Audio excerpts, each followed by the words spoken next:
Coming up today on LinkedIn News Live, how can you beat the social stereotypes that form outside of your own awareness? We're joined by one expert who tells us how and why it matters to business. Plus, China rolls out its national digital currency.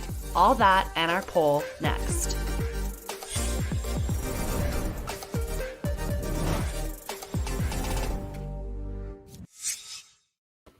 Hello, I'm Caroline Fairchild, and welcome to LinkedIn News Live, where the business conversation begins with you.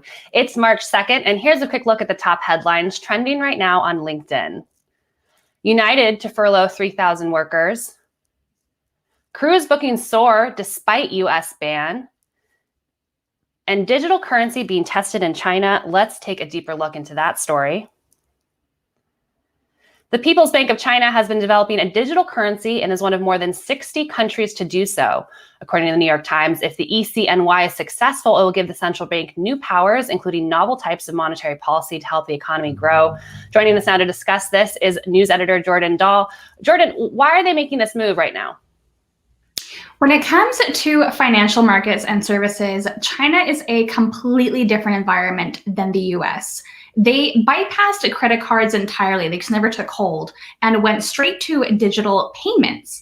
But the companies that are creating these digital payments are all private companies. They are the ones who control consumer data, and the Chinese government wants to take that control back.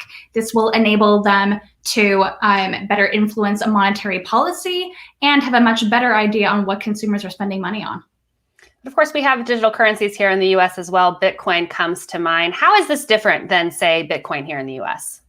So Bitcoin is a new, entirely different currency. It is not tied to a central bank or to any particular country.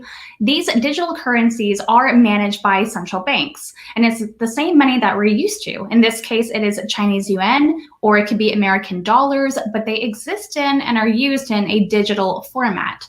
Now, central governments are interested in developing these currencies as a way of moving money faster and cheaper, especially to low-income populations. One use case would be thinking about the stimulus checks. If we had a digital currency in the US, those could be seamlessly transferred to individuals rather than forcing them to wait on a check. I'm sure there are many members joining us in the stream, given how hectic that outroll of those checks were. Would have loved for something a little bit more seamless. But for those who are joining us and they just don't have access to digital currency, what does a move like this mean for them? So something that's really important to know is how far ahead China is when it comes to digital payments.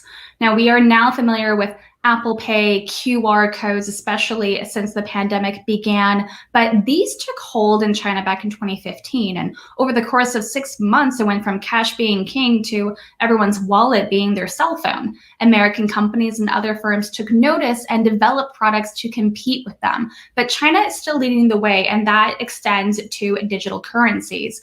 But they are not the only country looking to develop them. As you mentioned at the top of the show, more than 60 countries are experimenting with this. This includes Sweden and even the Bahamas. The US lags behind, but they have done some initial research on whether or not they should develop one. Yeah, you mentioned that there are some benefits here, right, of the US developing a digital currency. So why haven't we? Why aren't we exploring this as an option here in the States? It's a good question. It is being explored, but it's in very, very initial stages of research. And it's sort of the chicken or the egg question. Do you build a product and hope that demand will follow, or do you wait for the demand? Now, most people are not familiar with Apple Pay and other digital payment options, but you have to remember that those were pretty isolated to a few cities in the US, and the majority of the country still relied on credit cards. So this has just not been a high priority for the US. And now with Secretary Janet Yellen focused on economic recovery, it has gotten pushed even further down that list. We've talked a lot about some of the benefits, Jordan, but with everything new, there's got to be some concerns. What are the concerns, and how is China trying to mitigate some of them?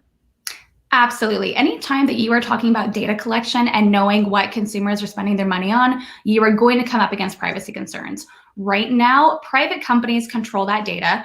Apple, WeChat, Alipay, and they develop products based on those trends. When a central government has that data, it raises a lot more concerns about human rights and monitoring. And that is certainly the case in China, where there are concerns that they could use this to further crack down on dissidents and other ethnic minorities. China, for its part, says that is not part of their plan, but there is a long track record to suggest otherwise. Well, Jordan, I'm glad you're stateside with us now, but you used to cover the news in China, and so I appreciate you bringing that perspective for us here on LinkedIn News. Glad to. Thanks for having me. That was Jordan Dahl. She's news editor for us here at LinkedIn. And for more stories like these, be sure to check out the news module to the right of your LinkedIn feed. Or if you're in mobile, you can click into that search box. We've been polling professionals on the LinkedIn news page, and now we want to hear from you too on the poll that we have for you in the stream. It's about unconscious bias. Do you know what unconscious bias looks like in the workplace? A, yes, B, no, or C, I think so. Let us know your vote right now in the stream, but more importantly, I want to hear your thoughts behind your vote so we can have a conversation about that on today's show. Unconscious bias creates many talent gaps within corporate America and beyond, but it happens below one's own awareness and oftentimes instantaneously. So how can you fix the myopia in your own thinking? Joining us now to discuss is Stacey Gordon. She's the author of the book Unbiased. She's also the CEO and Chief Diversity Strategist at Rhetoric. Stacey, thanks so much for joining us on LinkedIn News Live. Hi, thank you so much for having me. It's great to be with you. Stacey, unconscious bias is a big topic. It's a growing topic across the workplace. What don't people still understand about it? I think one of the things that people don't understand, there's a lot, right? But I think one of the main things is that it can be addressed. There seems to be the thought process that because it's unconscious, then we don't know that we're doing it, so there's really nothing we can do about it. And that could not be further from the truth. And speaking of that point of there's nothing that we can do about it, how does unconscious bias impact the way that we work? If there's a little bit within a team or within a company, does that make a big difference? It definitely adds up, right? I mean, there's scales and there's spectrums, and I think what happens is it compounds. So when we are hiring and we're looking at, bringing on a new person to our team, it happens there. We start with the recruiters who look and say, well, I'm not sure if the hiring manager is going to want someone from this school or from this neighborhood or with this, person with this name that sounds like this, right? And we don't say these things out loud. We don't actually say, I am planning to discriminate against this type of person. But it is the way that we are socialized into thinking that certain people belong in certain boxes. And so the goal of this is really to get outside of those boxes that we have traditionally drawn for ourselves. Mm-hmm. Stacey, I'm going to go ahead and say hello to some members who are on the stream right now. We have Vicenzio from Italy, Anna from Canada, Victoria from Texas, and Miriam from New York. Thanks for joining us here on LinkedIn News Live. I'm here with Stacey Gordon for a conversation about the big topic, unconscious bias, which we all encounter at some point when we're in the workplace. Stacey, you talk about socializing and social behavior and proper norms being the reason why we don't say some of the things like you just said in terms of when we're making hiring decisions and the like. But a lot of figuring out what unconscious bias is sitting in the discomfort of, ooh, maybe I am being biased in this moment. So how do you instruct people to sit in that discomfort of, is this a bias that I need to confront? Yeah, it's, sitting in discomfort is something we want to avoid. Nobody wants to be uncomfortable, right? Nobody wants to feel like they're going to put their foot in their mouth, say something that they might accidentally insult someone or make someone feel bad. So we just don't do it. And I think this is where what we're trying to work against is that socialization, again, where we've been socialized and we've been taught to avoid the discomfort. We've been taught to avoid the tough topics. And what we teach is that the more that you dive in, the more you realize that everyone else is also struggling with these topics. And so we can work on them together and work together as a team instead of everyone being off by themselves, thinking, and making assumptions about what everybody else is thinking. And unconscious bias rears its ugly head in a multitude of different forms, and you walk through all of them in your LinkedIn Learning course. I want to talk a little bit about affinity bias. So for those who are joining us in the stream, don't know what affinity bias is, walk us through what that is and how it impacts the way that we work. Yeah, affinity bias is the one that impacts us so easily, and it's that I always talk about it like that gut feel, right? Have you ever been talking to somebody that you just met and you felt comfortable with them? Why? Because you ended up finding an affinity, right? You ended up finding something that you have in common. You may have found that you went to the same school, or you both have kids that are the same age, or you both enjoy the same, both just recently read the same book. Whatever it is that draws you together creates this bond that then can sometimes override our common sense, right? And our the data that's out there for us. So especially I always go back to hiring, because we've all interviewed or we've been interviewed and we know what that's like. And when you're in that process of that hiring process, you feel that, you get that affinity. And so if you're in a place, especially if you're the one that's hiring and you feel that for somebody, you've got to remember that that's a feeling and it's not a fact. The fact is this person qualified for the job? The fact is, does this person have the experience that you need? The fact is, can they do the job that you want them to do? And have you asked the questions that would actually answer that, not going off of this feeling of, oh, I like this person, right? I get them. They get me. They could fit in this culture, right? But that's all feelings, and we've got to really look at the difference between feelings and facts. And Stacey, I actually thought about you last week when the news came out that Jacinda Brown-Duckett was going to become CEO of TIAA. There are now just 2 Black female CEOs in the Fortune 500. The last one was decades ago, so having 2 is meaningful progress. But how much of that fact, there's 2 Black female CEOs in the Fortune 500, how much of that is connected directly to affinity bias, to unconscious bias? Oh, I mean, goodness, right? We're in the LinkedIn news network, right? I love LinkedIn. I've worked with LinkedIn for many years, and I was one of the early adopters of LinkedIn. And I think one of the things that even, Jeff Weiner said it, right, is that we like to look at our first connections. We want first connections. When people are in our second or our third connections, or even outside of that, we ignore them. So in order for us we have to broaden our networks. If you're one of those people that when you get a LinkedIn connection request, you look at it and go, well, do I know this person? No, decline. Well, then why are you on LinkedIn, right? The whole point is to open your network. And so to your question, if our networks are more open, we have access to more people. If we have access to more people, we have a broader range of people to potentially work with. And what happens is our networks, as we're in such tiny bubbles, that we are constantly perpetuating and working with people who look like us, who talk like us, who think like us, because again, it comes back to comfort. That's where we're comfortable. And when Jacinda gets appointed, or I think of Roz Brewer at Walgreens gets appointed, what does that do in terms of revealing some of our own unconscious biases? When we see these headlines in the news, see the numbers that there are so few, does that make some people reflect back on the work that we need to do? I think it definitely makes us think back on the work we need to do. And it also really makes it stand out, that point that, wow, we have so few. And then it makes them really seem, special, right? Or so magical, or like, why is that so different? And so really our goal has to be to broaden that number. I think McKinsey put out a report just last week that said that it's going to take 95 years for Black professionals to reach parity at the leadership level, which will be getting to 12%. And not like 95 years, we have to do better, right? We can do this faster. And they even said we can do it faster if we open up our networks, if we stop categorizing people, if we stop working off of these biases. So we can do this. It means that we actually have to do the work. And I always ask the question, but do you really want to?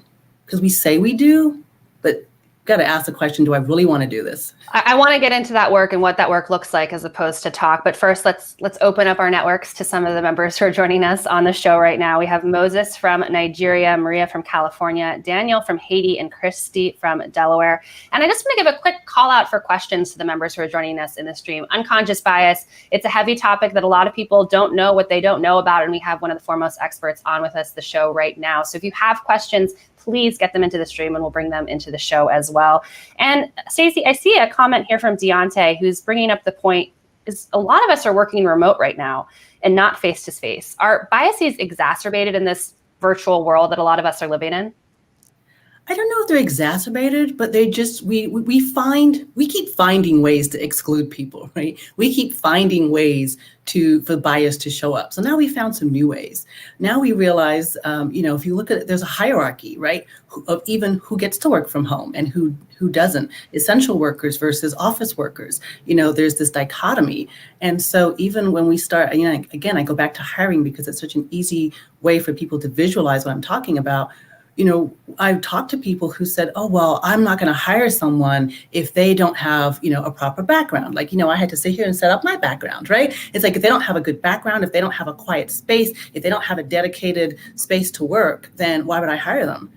Because they didn't ask to work from home. They're being mandated to work from home. There's a difference. They're not asking for an accommodation, right? They're not asking for something special. We have to really start to think about what are those biases that we put on people when we see that maybe their background looks a little bit different. Maybe it looks a little bit messy. Maybe they've got kids in the background. We immediately make negative assumptions about that person. And now we've made it so much harder for them to get hired. That I hadn't heard that there are actual employers who are making decisions based on what a background looks like. That's terrifying, especially for someone who's in the work that you're in. So I'm glad that you're doing the work to socialize that is not okay. But Stacey, your book on bias, it's all about moving beyond the talk. I think particularly over the summer, we saw a lot of corporate leaders speaking out against systemic racism, speaking out about unconscious bias. And in your book, it's really you provide a toolkit really for action, moving beyond the words, moving beyond the LinkedIn posts. What are some underleveraged tools that you talk about in your book? Yeah, part of it is starting with actually dialing back before we get to action. Because, as you said, last summer, everyone wanted to put up a black square and say Black Lives Matter, and everyone wanted to post a pledge. I challenged every single company that did that to ask, well, what have you done since? The pledge was great, but what happened since? And so what we talk about is really going back to awareness, having that conversation and asking, what is happening in your workplace? Have you talked to your employees? People want to come to me and say, Stacey, we want unconscious bias training. I'm like, that's great. I can come in and do it. But is that what you actually need? You don't know that because you haven't done the work yet. And from my seat as a journalist, talking to a lot of leaders in this space and asking that very question, what have you done since you put this out? I'm getting a lot of this is long-term progress. We're not going to see short-term goals. So are there things in the interim that we can actually track and measure as people are trying to aspire to more equal workplaces in the long term? So when they do say we're working towards it, is there something that's a little bit more, you can hang your hat on a little bit more? Definitely. And I think this is where, I always hear, and I cringe a little bit because people say, well, diversity and inclusion training doesn't work. And I think that is something we can start with. And I would say, yes, diversity and inclusion training doesn't work if you do it as a one-time action, right? If you only do it for a certain, segment of your population. If I come in and I do this training for you and then you do nothing else afterwards, right? There has to be a plan. So I think diversity and inclusion, and I even hate the word training because I feel like training's for puppies, right? We want education. We need to get together and use our brains to really work harder at this. And we can do it, but it requires commitment. And so one of the first things you can do is some awareness, is some education. And then once you have uncovered what those things are that are happening in your workplace, then you can do the action. Then you can say, yeah, we need to revise our practices, our policies, our procedures, and we need to really start to make a dent in these and change them. I love that. Well, speaking of that education, we have a question here from Morty who says, what's the goal here? Is the goal to eradicate bias, or is it to just change unconscious bias to conscious bias? Well, conscious bias ends up being like discrimination, right? So what we actually want is what I coined the phrase, unconscious inclusion. That's what we want to get to. We want to get to a place where instead of us purposely and inadvertently in most times, screening people out of our lives, we want to be including people, right? And screening them in. So that's the goal, is getting to this state of unconscious inclusion. And the way that you get there is through talking to more people and through these small bites, right? We've got to do many intentional things, but the goal is you really can't eradicate bias because that's just how our brains work, but we can interrupt it. right? Before we get ready to open our mouths and say something, we need to stop ourselves and say, is this something I should say? Is this something that is actually going to add to the conversation? Is this something that is necessary, right? I think sometimes we used to ask, like, is this going to be kind, right? Is it kind? Is it necessary? and I get it. It's the workplace. We're not trying to do a woo kumbaya, let's all, hold hands and skip through the daisies together, right? You want to come to work and work, but you also want to come to work and not be bullied. You want to come to work and have the same advantages and the same opportunities for advancement that everybody else has. You want to come to work and be able to know that your work is being valued and that you're being adequately compensated for that work. And I think that most people who are joining us in the stream can agree that they want all of those things in the workplace as well. But Stacey, I'm going to pose a question to you that you actually posed recently to yourself on LinkedIn, which is, why is inclusion so easy to get wrong? Why are we still so bad at it if we are having these conversations and the intent, hopefully, behind most workers' actions is to be inclusive? Yeah, I think it's that it's easy to get wrong because we slip into these habits. And I'm going to say this and you're going to get mad at me, but we're lazy, right? We are human beings. We are lazy. If there's a path of least resistance, that's the one we're going to take, right? Nobody wants to have to do the extra work. So when I say this doesn't have to be hard, it doesn't, right? But it does take us thinking a little bit more about what we're saying. We get the pushback that, everyone wants you to be politically correct. No one can say anything anymore. That's not true, right? It's not about being politically correct. It's not about watching your mouth, but it is about really thinking about the individuals that you're working with and realizing that we have gone far too long in a state where it was okay to discriminate. And it was okay to be biased against a certain group of people. And we have to really understand that is wrong and that needs to be rectified. And Stacey, that brings me to a question that I had for you, which is, I was interviewing a leader on this similar topic last week, and she said to me, I was impressed when we started talking about unconscious bias in the workplace. Now we're talking about systemic racism. She never thought that was going to happen. Are you encouraged by how the rhetoric has changed, and even in this space, working in this space for over a decade? Are you encouraged by how the rhetoric has changed, and why is it important for the rhetoric to change? I think it's important, and I am encouraged because the racism is the underlying, right, of the work that we do. So before, when we were talking about diversity, equity, and inclusion in the workplace, it was a little bit more surface level, but that's because that was all the companies would take, right? That's all you could get out of a leader. And so it was like, okay, we'll take what we can get. Now we're at a place where understanding the actual reasons that we are where we are, right? Which is the systemic racism that's underlying that. And for some people, it's really hard for them to hear that. You say that and they say, oh, but I'm not a racist. And no one said you were. So if that is the default for you, you want to get frustrated and upset and go, well, I get angry letters from people who said, you called me a racist. I'm like, I don't even know who you are. I literally didn't. But if that's what you took away from what I said, then you probably need to do some inner work, right? And that's not about me, that's about you. So in a sense, we're peeling back the onion with all these different rhetoric that we're using to describe what's really the inherent problem within corporate America. Stacey, I'm going to bring in a question that we have in the stream right now from Lori, who really is asking how this happens when the rubber meets the road and you're having conversations with your colleagues about this. She says, have you ever gone back to someone who was irritated by your honest feedback on a topic involving their unconscious bias? I find it important to give feedback on how I felt when they say what they said, what they did, even if it's uncomfortable. Thoughts on how to navigate giving feedback on this topic? Definitely. Feedback is necessary, but it doesn't have to be done in the moment. So in most instances, people think like, oh, if somebody says something to me, if I'm, if a microaggression is sort of hurled my way, I have to if I don't catch it in a moment, then the moment's gone and that's it.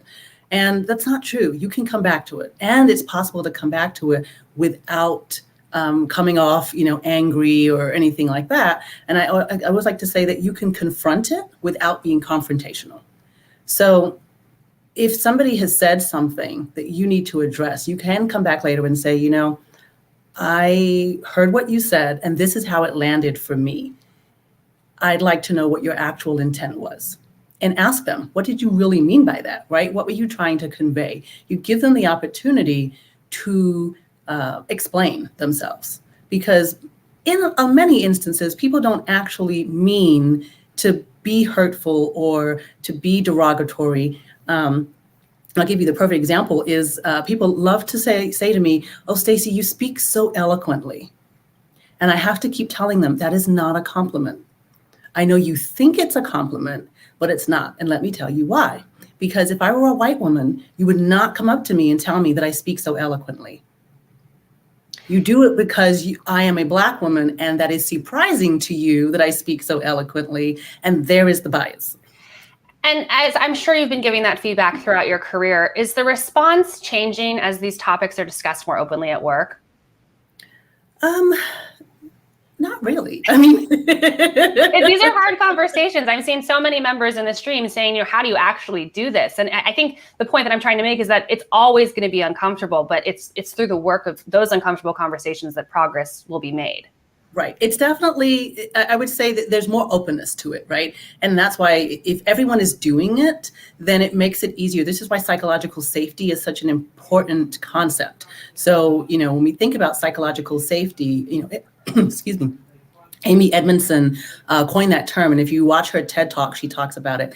Psychological safety helps to create a space where it's okay for me to say that what you said was hurtful, that what you said was derogatory. And it creates a space for you to also then say, you know what, I didn't know that, and I apologize, and know that I'm not going to take it personally, right? But we can have a grown-up conversation. We are adults about this, and we can talk it through.